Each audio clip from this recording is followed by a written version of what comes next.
Hello, everyone. I am Ananya Ivaturi, and welcome to the Sincerely Your Soul podcast, where I aim to ease the conversation surrounding everyday struggles and mental illnesses.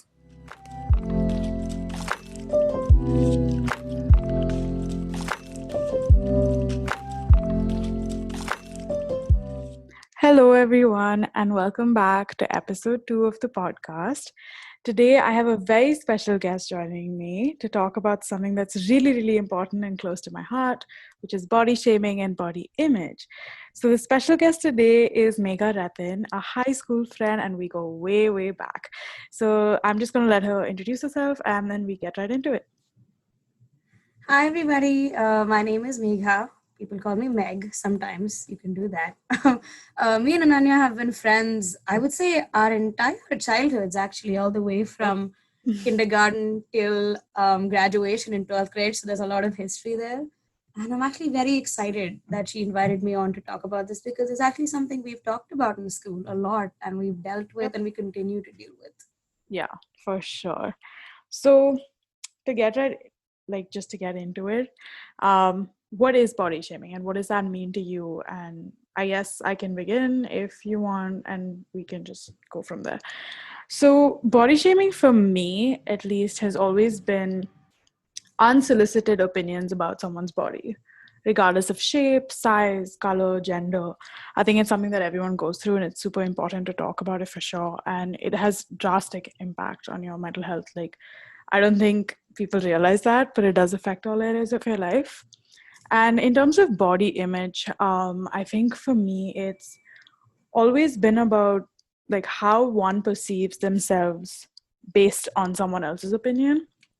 Of course, Mm. like your perception of self matters, but it's also like influenced by what others think of you. So, with regards to that, what does body shaming or body image mean to you?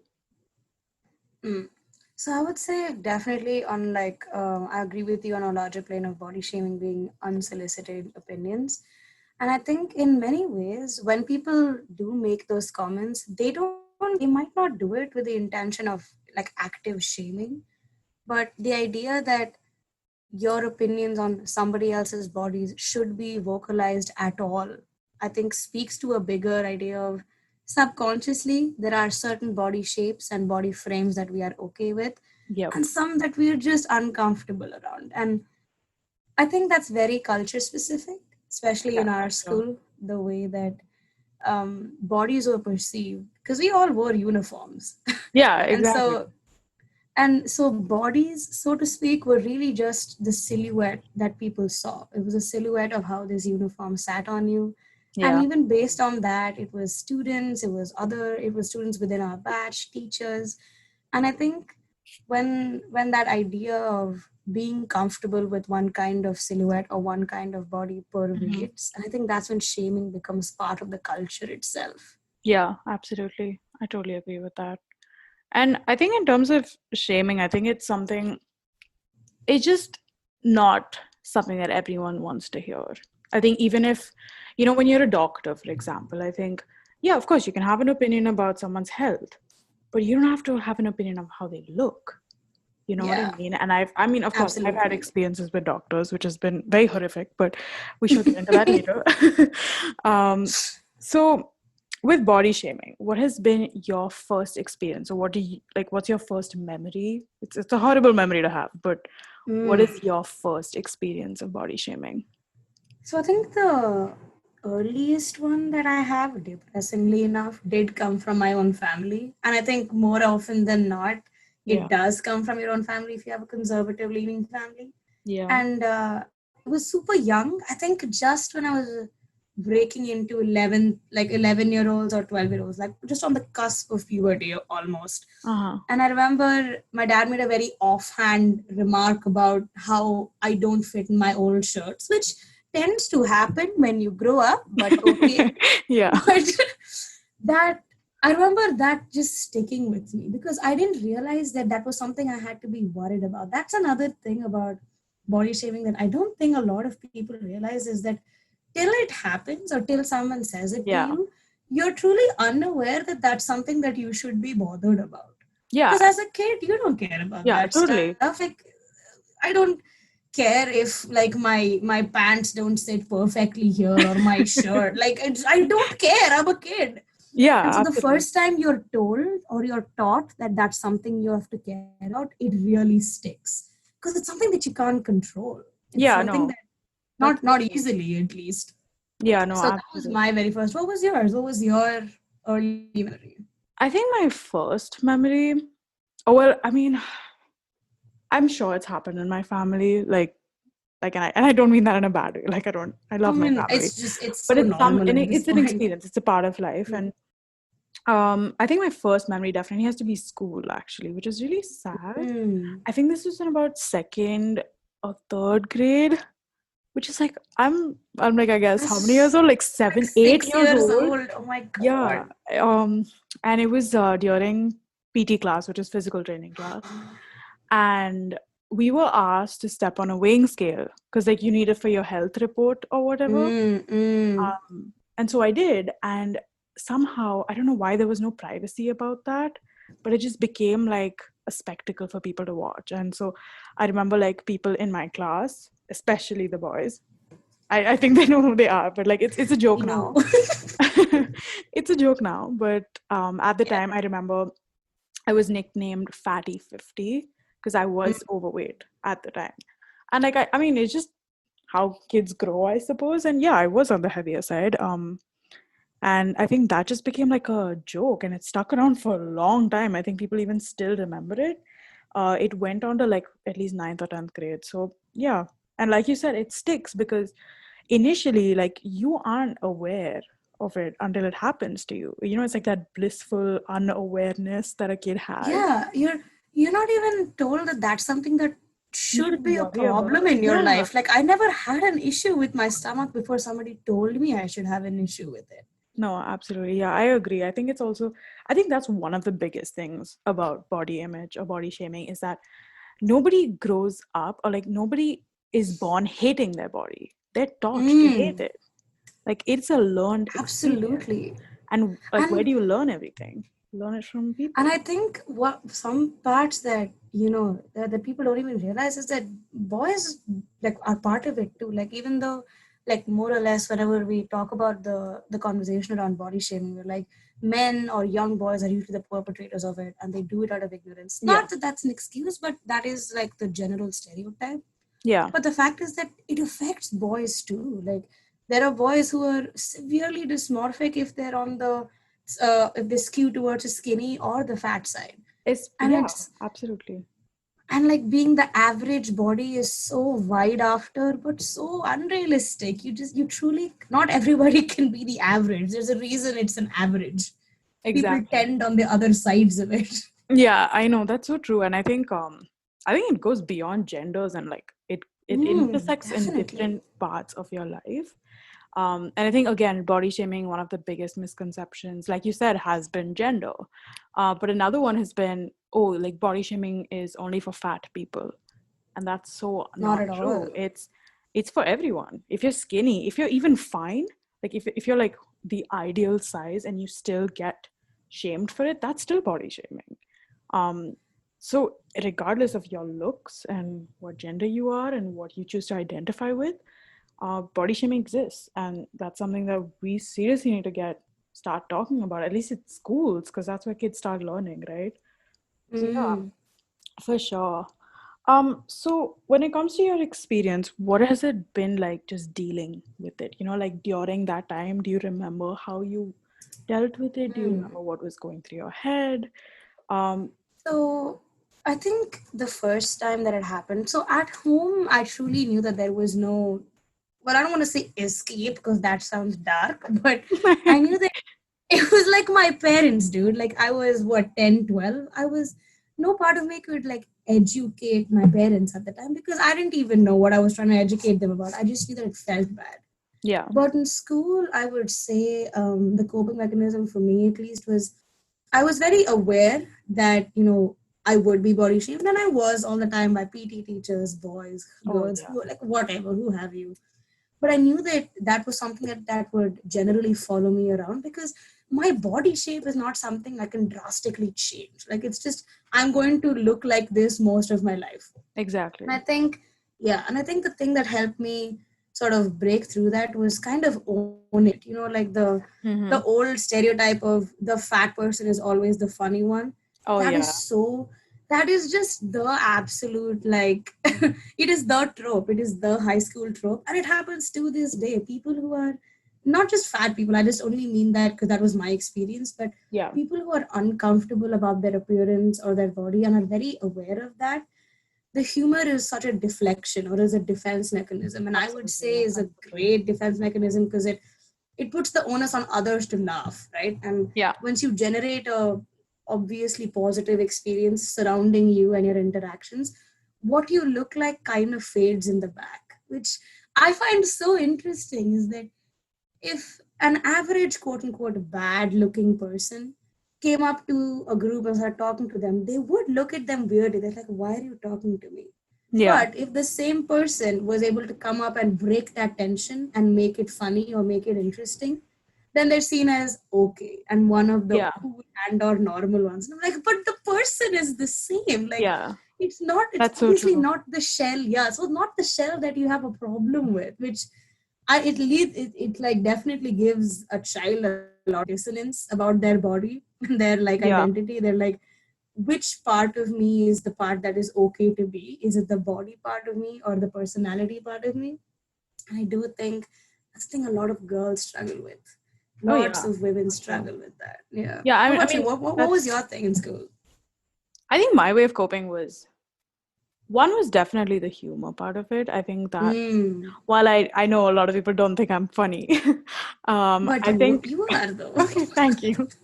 But I think yeah, that was definitely a coping mechanism. Also because I feel like I have control over what I say. Like, I'm taking the power back from Mm. that word and I don't want to hand it Yes. over to you. I think it's almost like that scene in Pitch Perfect. If anyone's ever watched Pitch Perfect, you know what I'm talking about. Where I think Fat Amy calls herself Fat Amy. So Yeah. that, she has control of God. how people say it. And I think, yeah, it was kind of almost like that. And another thing was, I was huge on emotions, still always am. So I'm Always a huge should be as crier. well. Yeah, a huge crier. And I used to cry about it. And I used to feel bad about it. And I used to confide in people that made me feel comfortable and just being vulnerable. I think that was my way of coping with what was happening. Hmm. Honestly, that point of the word being something so taboo is, I've honestly been struggling with that because Yeah, I don't know why people tiptoe around the word fat. It's not a bad word. Like, it's once you treat it like an insult, then it feels like an insult. Like, if I went up to a exactly. dude who was 6'5" and I said, hey, you're really tall, he's not going to deck me in the mouth. But the general Exactly. idea, yeah, if you go up to a woman and say she's fat, it's like the world will end and she will Yeah, die. And like, it's a descriptor, it's a word, and all of the negative connotation we give it is what makes it so bad. It exactly. doesn't have to be a bad word. And like the I love all the like PC substitutions for it. They're like, oh, she's curvy and she's able bodied. I'm like, you can say fat. It's not so fucking nuclear bomb. You can say the word. Yeah, no, exactly. Like I feel like we've always kind of tiptoed around that word, and it's Mm. just it it makes me feel like, oh, okay, then that is a bad word. Like, you're just reinforcing what you've Yeah, been learning for all of these years. So are we really changing?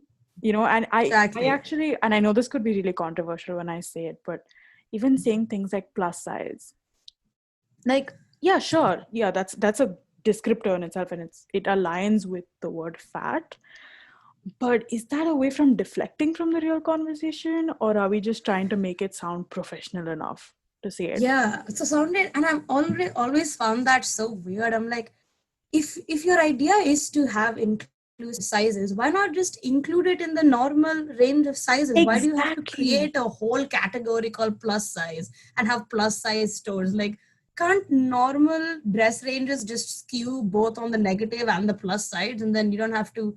That's actually inclusive, where it's Yeah. one measurement. Whereas you're And segregating us as of now, like, you're we're saying literally, plus there are size, like, oh, like petite.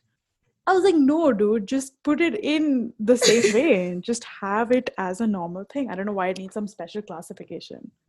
and there are plus size stores specifically. It's like, let's gentrify the fat people. They can only shop in these stores. I'm like, Yeah. the idea and those store sizings are so random as well. Like Yeah. from Yeah, I've been in brand to those. brand, store to store, cut to cut within shirts and pants. They mean nothing. They're I just know. That's so arbitrary true. numbers, and they carry so much importance. And it's so depressing that we're taught that importance, quote unquote importance, when we're Yeah. kids. No, I get that. And I also think like I remember like walking into a plus size fashion store. It was in India actually. I don't think they exist anymore, which is a good thing. But I remember walking in and the first thing is I felt so uncomfortable knowing that people are seeing me walking into that store because it made me feel like Yeah. like she's going into a plus size store because she's fat. It kind of just reinforced that idea in their head, and I was scared of that. And another thing was when I walked into the store, I would look at the designs that they had, like, for like girls my age, like what, I'm 16, I'm 15, and you're covering me up. Like, I mean, it just the style of clothing is like for fat people because because I can only talk from my experience is that it's always been like, oh, hide the bad Hide part, it. like keep Yeah. good. Absolutely. I remember so similarly walking into those stores. I would see the mannequins that they put this on. I'm like, what? Who's dressing like this? Yeah. You think fat people don't have a fashion sense? Like, there's Yeah. a reason. No, that's Actually, I would say, right, in my experience, I would say fat people have a much more attuned fashion sense because they know exactly what to put their body in. They know how to achieve certain shapes and silhouettes so much more than like the average body type does because they don't have to think about those things exactly, because like that's the everything thing. We've always been trying to experiment, trying to make things work, always. that now it's like clicking and now it's staying, and so it's relevant to fashion, which is like, yeah, I mean, I find that really sad, to be very honest. I know we're talking about it very lightly, but I just want to remind everyone that it, like, for us, because we're obviously on the heavier side and like we're fat, I think we can talk only for those experiences. But I know that people, even on the other side of the spectrum, like if you're extremely thin or if you're very petite, it's such a big deal, Oh my especially in Indian god. households. I don't know why it's such a big deal, but it is. And It's so sad, honestly, in Indian yeah, households, where, especially South Indian households, where the average South Indian woman is dark skinned and fat. That's just what a South Indian woman looks like. But the body type that we idolize so much is like is the exact thin and opposite. tall, fair skin. I'm like, it's the colonialists. They gentrified your mind. No, I exactly. And like if you bring it up, like you don't realize, like, yeah, when we talk about colonialism or we talk about colonization, it has impacted us in ways that you can't even imagine. And like, yeah, sure, Crazy. we can see some that have like we can see that physically, but there have been ramifications that have happened in Mhm. mentalities, which we're not going to be talking about. Like exactly And how not you just mentioned. not just talk about, it's so like woven into our culture now. It's trying to untangle it is like beyond understanding. Like, I remember having a conversation with my dad, who is very conservative. He skews like super racist and sexist, and the conversations I have with him are tiring.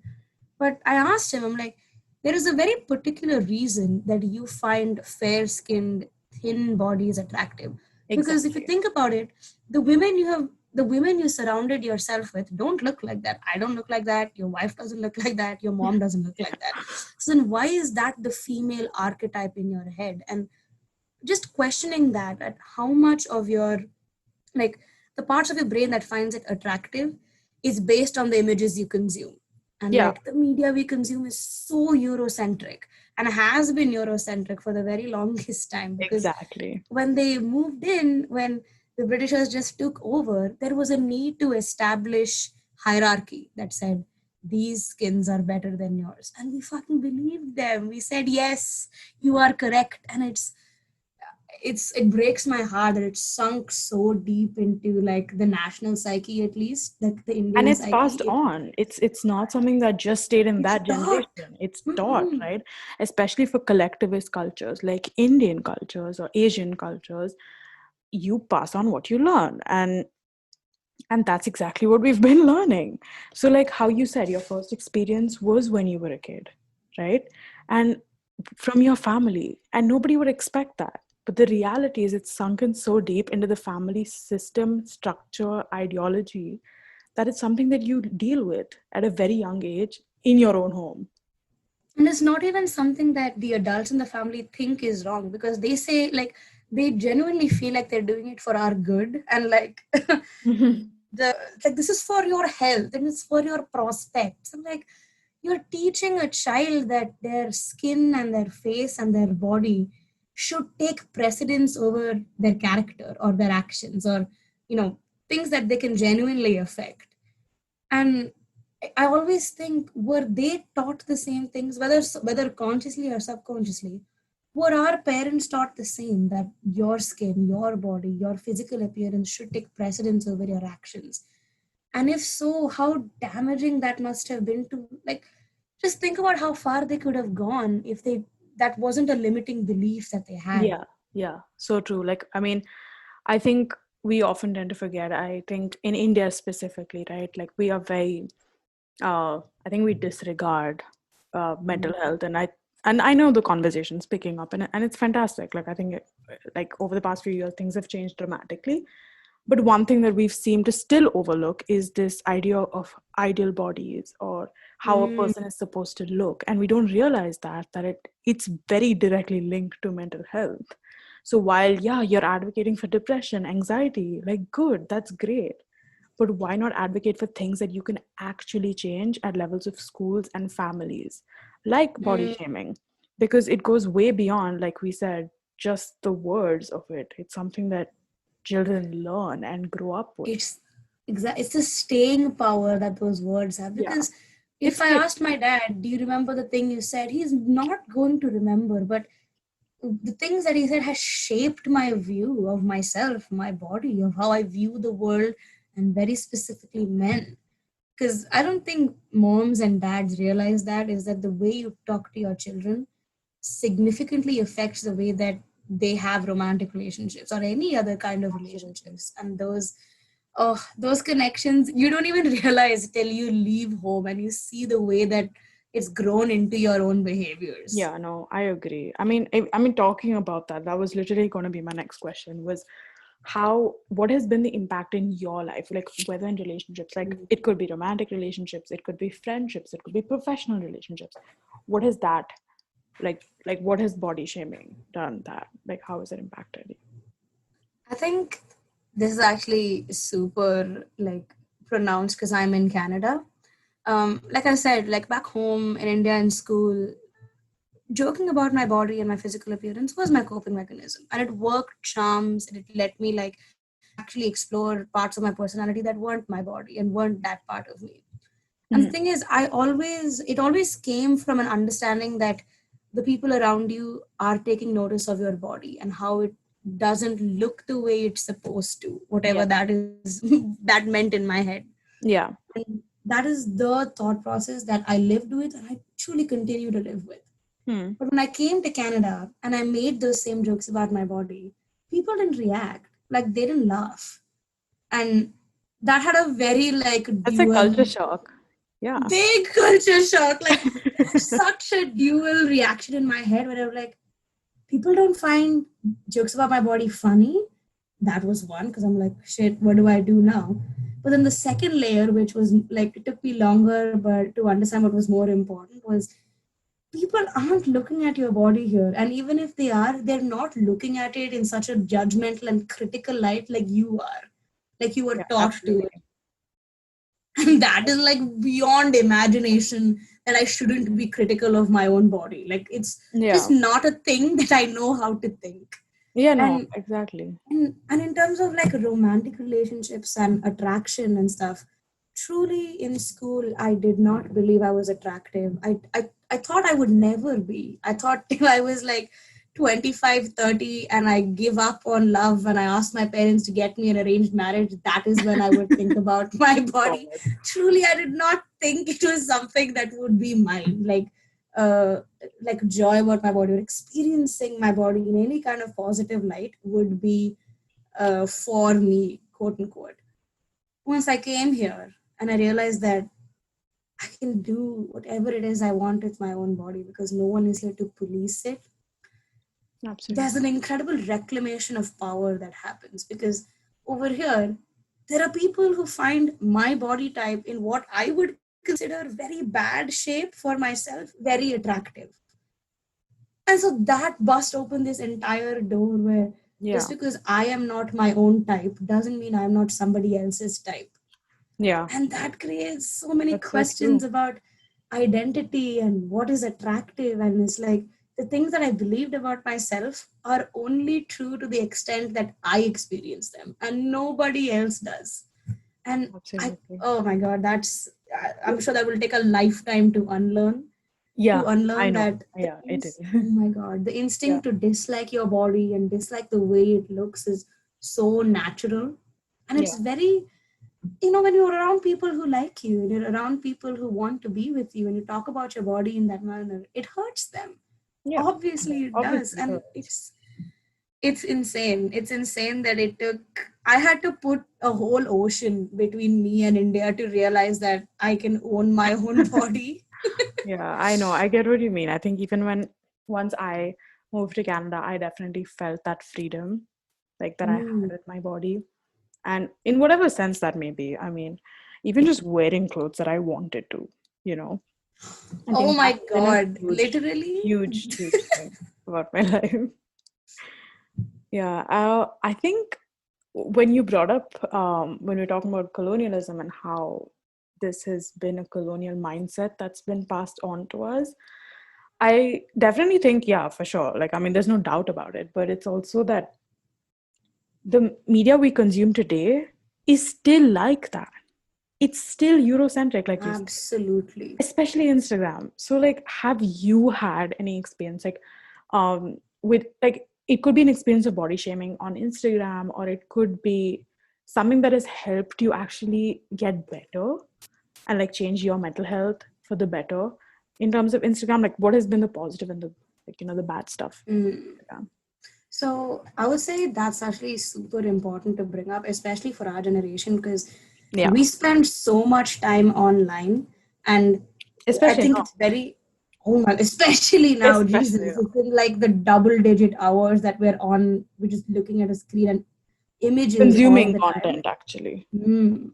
And I Yeah. think it's essential that people our age understand how important our media diet is, and the content that you consume through every which avenue, social media, news, otherwise whatever you consume, significantly does affect your mood, your thought processes, how you view the world, because this is our phone is meant to be this connecting point to the entire world and everything and everybody's information, and there's too much information, so what you consume is very important. And I think in the very beginning, you Instagram will just feed you what its algorithm thinks it's good, which Yeah. is pretty white women or pretty white boys, which is Yeah, for a sure. great, universally appealing, I'm sure. But the thing is, when you inundate yourself with just those images, there's there's a dissonance again between you and the world. You're like, there's a disconnect. I'm not Yeah. like, what is it? And there's this certain like inaccessibility that's created Yeah, between you for sure. and what you think is attractive and the social culture in general. And I think a simple way that has really helped me is to try and rechange your feed, which you can easily do just by going That's and I've liking been doing that. posts that are very like relevant. So like following people of color creators, following women creators, following Indian creators. Like I want to see more of myself in the content I consume. As And per that usual. creates Yeah, a for sure. more like a stronger connection for me. And And it it's makes so much relatable, more right? sense. Yeah, It's it's relatable. very and it's very relatable, and it's so easy to do it too, because all you have to do is scroll down, follow a couple of accounts, and the algorithm immediately learns. Like the way apps are built is it Yeah. learns what you're clicking on and gives more of that to you because it Yeah, it's wants just to a different form of learn. reinforcement. Yeah. Like And if we so talk about doing psychology. that is such a simple idea, but it significantly helped like my idea of disconnect and my idea of constantly feeling lesser than, because once I started understanding that my view of beauty was so limited, Skewed as well. very, and it skewed only one side, and it didn't even include my own race, like it Yeah. didn't even include my own skin. and that understanding that it always existed, like those quote unquote alternate, I say alternate only because we're talking about Eurocentric ideas, Yeah. those alternate forms of beauty have always existed, and you have to reintegrate that into your life. You have to reintegrate those images and those ideas and like those emotions from BIPOC people who always struggled with this, Yeah. because the struggle that white people might give me about body struggle and image issues, I'm not going to relate to. But the struggles that women of color might give So, me, so much more impactful and so much more, like, I would say, real, and I can understand them better. no, I know. So I I would say, completely agree. yeah. I would say monitor your media diet and see what you're consuming and if you even want to consume the things that you're consuming. Yeah, I actually love that term media diet. I never like put it in like that. That kind of sums it up really well. I think, yeah, for sure. I think that's one of the things that I've actively worked on. And while you can like look up and like certain kind of posts to like change the algorithm, what I've actually done is actively unfollowed things that I don't want to see. I think Definitely. that's been a huge thing. So while, yeah, I follow like amazing content creators, and I'm talking Indian content creators, so it's still within my community, but again, very skewed to looking like that ideal body type, like that slim, like, Very abs, photogenic. toned, very photogenic. Just kind of unfollowing those kind of creators. While I mean, this is in no way trying to like show that I'm not supportive of that community. I think they do fabulous work, don't get me wrong, but I think it is important for me to start looking at people that look like me. I don't want to look at someone who's thinner than me. I don't want to look at someone who's fairer or like, has better skin than me. I mean, that's just not real, like you said. And so for me, it's been a lot of unfollowing, which is kind of sad. I don't mean to like not pledge my support to these people, but I think I've been like following body positive people, like Ashley Graham. Like I know she's like amazing, Yes. she's stunning, but also like you said, people of color, like what happened to that, so a lot of Indian creators who are doing body positive content has started coming up, so I've been following that, and just much more smaller content creators, influencers. I feel like they're much more relatable at my level, at least. So that's been one thing that I've worked on. So yeah, I think, yeah, definitely media diet is like the most important thing, especially now because you're sitting on your phone for 20 hours a day and you're looking at And people. I think it's so like you can draw a direct connection between the kind of like content that people consume and the way that they look at life. Like our parents, like just as a very vague example, so much of their news is like WhatsApp forwards and like email Yeah. chains and nonsense like that, and Yeah. it so obviously reflects in their personality and how they talk about these global issues, Yeah. and the the change between how we do it, because our generation, our content consumption is, the speed is incredible. Like Yeah. we're constantly switching between apps, and the streams of information are multiple. It's audio, video, constantly. And I Absolutely. think it's important that we start policing it. We start not just consuming garbage, because Yeah. we can when we're children, but I think it's we conscientiously look at it and how it affects your health.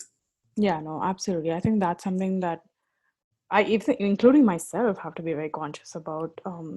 Because on Instagram, like you're looking and you're getting all these news, like sources of information, and all of that's happening, and that's fantastic. But after some time, you just have to hit pause and just be like, okay, enough, because that's enough. Like there's so much going into your head that you don't realize it's sticking, so you need to like cut it out.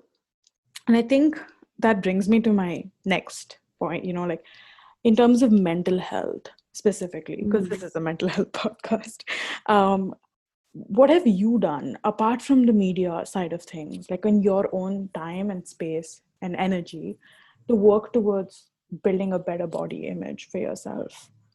Mm, that's a great question, and I think at the like for me, the very first like idea was to uncouple the idea of body positivity and body image positivity, and I think those are very Very interesting. like very separate ideas. Yeah, so I think Hmm. body positivity is difficult because that's the part where you you go down into how do I make my body healthy? Not how it looks, just a healthy body. And that means eating well, dieting well, exercise, sleep, medication. Like the human body is good at taking care of itself, but if you don't, it can get pretty out of hand. Yeah, And it can like, just spin out of control. yeah, and being body positive is real work, and like I it agree. needs, I would say it needs a trainer and a nutritionist, and being good to your body is difficult. Hmm. But I think body image positivity, which is what I think people confuse the two as the same. I think body image positivity is only feeling good about how you look. And how you look is not what you really Externally. look like. And I mean, yeah. And I mean, how you look is the way that I present myself on my socials. Like, how I look like on my Instagram wall is really not what I look like in real life. It's a very purposeful Curated. aesthetic. Yeah, it's very it's intentional. And like, not that I change or face tune my body, but I don't look like that. My Instagram is warm tone color. I don't live my life in a warm tone palette. Like, Absolutely. it's a Yeah. representation. It's a very Yeah. cherry picked representation of yourself. And it's very easy to feel good about your body image, especially in a world that lets you alter your image to be anything that you want it to be. Yeah. And so those are the two different things, because it's very surface level for me to be able to just see a picture of myself and be, that looks good. It's very different for me to be alone by myself and feel good about my body, because the performative nature of body image positivity is what makes it toxic, I think, because Yeah. You need we're someone else's told, validation. yeah, we're told again and again and again that yes, your body is beautiful and you are a goddess and this. I'm like, okay, thank you very much. I want to be a normal human, but okay. And on the second prong, we're told we're bad. And it's bad if we feel bad about our bodies. Like, you can't shame your body. I'm like, creating that, like, that level of just like complete Dissonance. opposites fighting against each other, it's only making me want to be body image positive, which is very simple for me to do. I can put on cute clothes and take nice pictures and edit them and feel very good about it. It is not making me want to feel body positive, which is so much more difficult and so And at a deeper deeper layer, level, yeah. much deeper. And I think the irony is, once you're body positive, you don't care if you're body image positive. Like, you don't care what you look like, you care what your body does for you, Yeah. because Actually, that's a it really is nice the way to thing. put it. It It's is the holding you. shape. It's Yeah, it's holding you. holding It you. is the thing that will take your brain and your heart everywhere.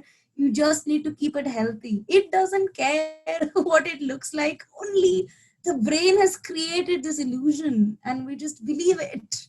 Yeah, and it's just like a society created illusion in itself, you know. I think that's very unfortunate. I think it's so weird. Like now that you said, you know, there are two sides of it.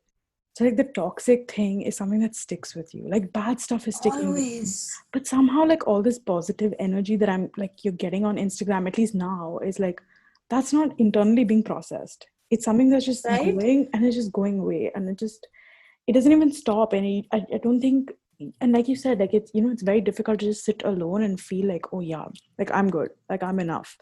Like it doesn't happen because you've always been used to that external source of validation that even at times of positivity you need it. And it's such a, and it's because it feels so surface level. Like, Yeah, when people are like, yes, queen, do it. I'm like, I know where it comes from. I know that it's coming from from a good positivity. place. Yeah. But in my head, it just adds to that vapid nature of, you know, bodies don't have to be so ultimately celebrated or derogated. It It just has can to be just normal. be a body. It can just Just be be a there. body. Yeah. And they're like, that's why that whole idea of, yes, you are this goddess queen who will kill everyone. I'm like, can I just go to class? Can I just wear a sweatshirt and go to class? I don't want to be this Yeah. like ultimate goddess. Just why?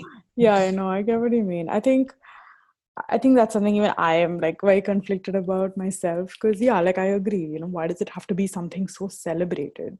But at the same time, I think that's also a way to counteract the negativity almost. It's like True. you amp it up more here so that we can just push away the negative stuff. And I feel like at least going forward, I mean, COVID-19 has like kind of stopped everything. And I know that there's that pressure of, I don't know if you've been seeing this, but I've at least been seeing these TikToks that are like, oh, I'm going to come out of quarantine looking like this. Oh And my I was like, God. are you serious? Like, we're in the middle of a pandemic. We're literally socially isolating ourselves. And all we can also think about is how we're going to look right after we step out. We're not thinking about how to take care of our bodies, how to like give it the nutrition it needs right now. I mean, And so much so that we're humans are social animals and we're forced to be alone. And I would imagine that brings up so many internalized questions because when you're in silence, your brain will fill it. Your brain wants things yeah, to do. it doesn't like the silence.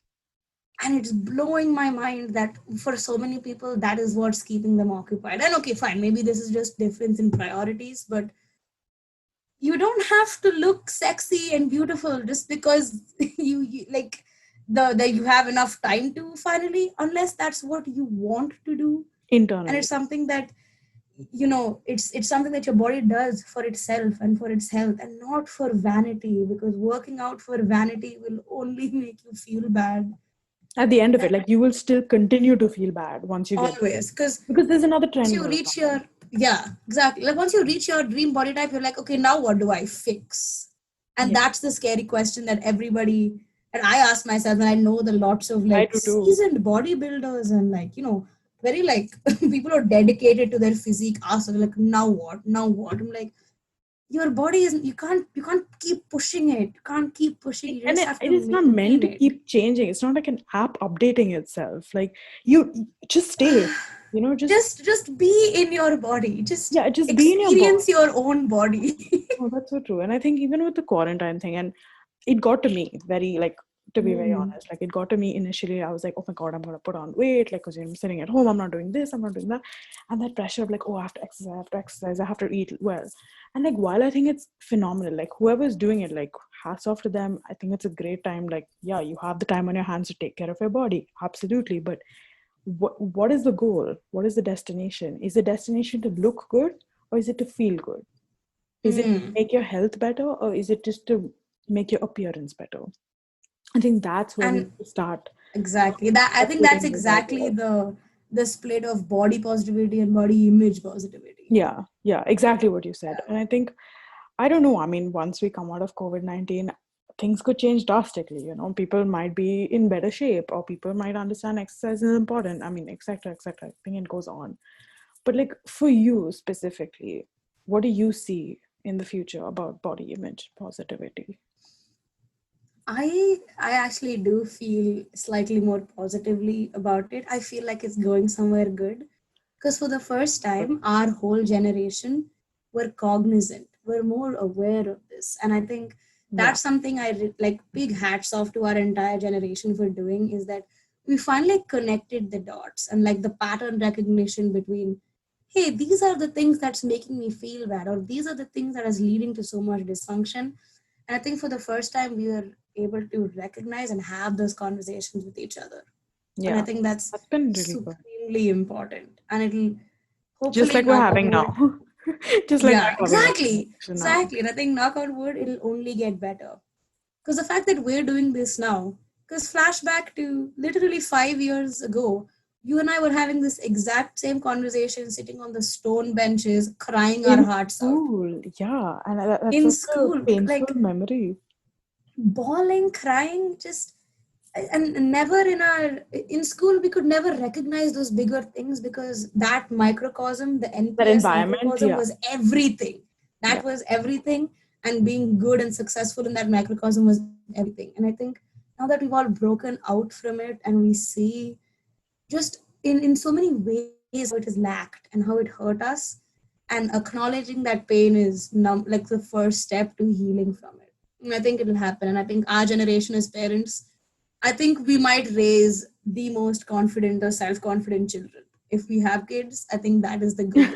And Yeah, I I mean, think that's we the will. hope. That's the hope. That is Um, the hope. Like, yeah, yeah. that's so true. I mean, I think, like we've been saying in this entire conversation, it's something that kids are learning at home, at schools, at things that, like, at places that they spend 17 to 24 hours of their time in a day. So I think it's really important to start changing the dialogue there. And yeah, I definitely agree. Like our generation specifically has, well, of course, I don't want to take all credit for it, but our generation has been very forward and forthcoming with body positivity. And I just hope it goes somewhere that, it's like going in a positive direction, that it can make changes in systems that need those changes, in schools, in workplaces, Absolutely. in healthcare system. I've had bad Oh, experiences with doctors. definitely. Oh my God. My pediatricians would straight up call me like, is it because you're fat? I'm like, Oh, bro, same. you're the doctor. You're supposed Yeah. to tell me that actually. Yeah, exactly. And I think, and the thing is, even when I went for doctor's appointments, in fact, I went to a doctor that, this was for the health checkup, I think, for Canada for the visa. And it wasn't my regular doctor. And she told me, she's like, if you lose weight, you look good. And she's known me for, I Bro, guess, like 5 minutes. And she had the audacity to that say that. And I was that broken. statement. Yeah. And I was like, no, like, I'm not going to take a part of myself away to appease people that don't even know me. People say that like it's a compliment Oh too. my Like God. they mean it. Yeah. Like they always come up to fat people and they're like, you know what? If you lost weight, you'd be so pretty. I'm like, if you leave the world also, you look so pretty. I'll beat you. Yeah, I know. I think They it's are so backhanded, and it blows my mind that they don't see the bias in saying that. I'm like, do you realize what you're saying when you say stuff like if you lost weight you look good? Like, yeah, I know. shut That's up. so sad. Yeah, no, she's seriously just shut up. I think, yeah, I really hope that at least in the future things are gonna change, and I think our experiences, at least from what we shared today, there's some hope. There's some hope that things are getting better. Absolutely. Um, yeah, I think everyone just be mindful of what you're consuming, Hmm. uh, who you I surround think yourself if with. I think I that's think there's really one important. thing that I would hope anybody like takes away from listening to the conversation is try and have that conversation with yourself and just like question your implicit biases. I'm like, that's a very hard thing to do. I agree, Yeah, I know. but you can do it you can do it alone. Don't shame yourself for it, but do it. Like, try and see the kind of content you consume and try and question the things that you find attractive, or definitely try and question the things you're uncomfortable around or you find unattractive classically, Yeah. I and think drill down into self-assessment is why. important. Yeah. Yeah, and ask yourself why. Where did it Like, come drill from? down into the motivations of where did you get that idea from, that X is unattractive and Y is attractive, or X is more attractive than Y. Like, and those are difficult conversations because I had that with myself, because I'm like, why is it that I find fair skinned Tamil actresses better looking than dark skinned Tamil actresses? Where Yeah. in all cases, South Indian stories should be told by, I would say, the average South Indian looking female. Yeah, Those are absolutely. I difficult think, conversations, but yeah. I think No, having them is how we go forward. yeah, absolutely. And I think questioning, let's start there. Mm. Even if it's not a point of acceptance, even if it's not a point of immense education, like not knowing, like you don't have to know everything about it, but just question, why do you find this attractive versus not this? Why do you Yeah, prefer this kind of boyfriend or girlfriend versus that? Why do you exactly. consume this kind of content versus somebody else's content? And I think when we start questioning ourselves, we'll realize, we'll take out the stuff that we don't need and that is actively Mm. not contributing towards positivity in our lives. And I think then each one of ourselves will be in a better place. And also societally, now we know, okay, these things are not working for everyone, so we're going to Yeah. push this aside. So I And I think that's think super important. definitely the like asking those questions of why do I find this attractive and not that, very easily people say, well, that's just in my head. Those are just Yeah, wired. but Not why at is it in all. your head? No, like people just say like it's just no, I can have a preference. I'm like, but why? Everyone has a preference for a reason. And having preference of something like over something so big like ethnic, racial, or body type, like those are huge questions. Those aren't just those aren't just preferences, those are prejudices.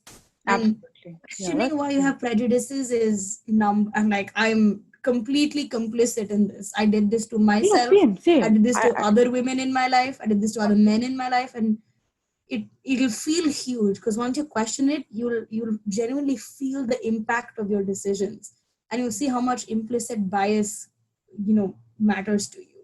Yeah, and I think But we carry that without even knowing we do. mm, And yeah, of course, like this isn't to say that the two of us, like Megha and I, are in any way like saints when it comes to this. God You know, no, while we have God no. been like the victims of body shaming, we've We've also been definitely perpetrators. perpetrated. Yeah, we've Uh, definitely perpetrated it.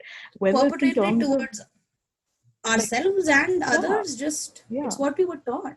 yeah. And I think, and that's not an excuse, but it's the fact that okay, we're coming to the realization now that Yeah. we did that.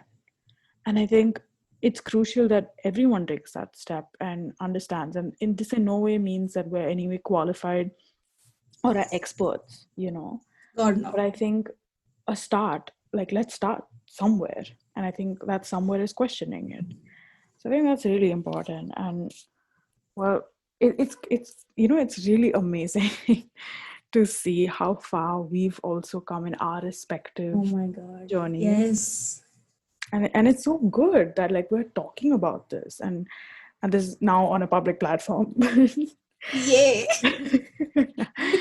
Yeah, and I think that's I mean, yeah, we have a long way to go, but at least we're halfway there if we start questioning. We're starting there. Yeah, Honestly, I just had this thought. Yeah, slightly egocentric, but imagine if we heard this conversation between two of our 12th grade seniors, if we were in like 5th, 6th grade. yeah, it would have changed the world It forever. would, oh my God, we would be different people. We would not give a shit about the things that we gave a shit about. Yeah, Like, no, it would have it's, shifted our perspective completely. If it was a yes. And I, conversation between two teachers at school, if it was oh my, a the conversation between teachers are another like whole thing. Like, I can't I could believe literally make a they did. podcast about that, but let's not get into that. Oh.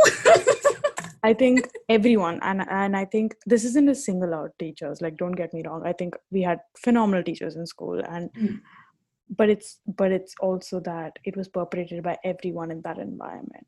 My peers, our teachers, and people, Others, our it family. was just the social culture. It was Yeah, it the was a social social culture. It culture. was embedded everywhere, and that's the reality of it. And I don't think anybody who perpetrated it did it with malice. They did it because it's just It's the just only a thing thing. that they knew to do. Yeah. And we're all learning. So that's the whole point. We're learning and growing. That's really important. Well, that brings me to the end of the second episode. Thank you, Megha. That was such an amazing conversation and so easy.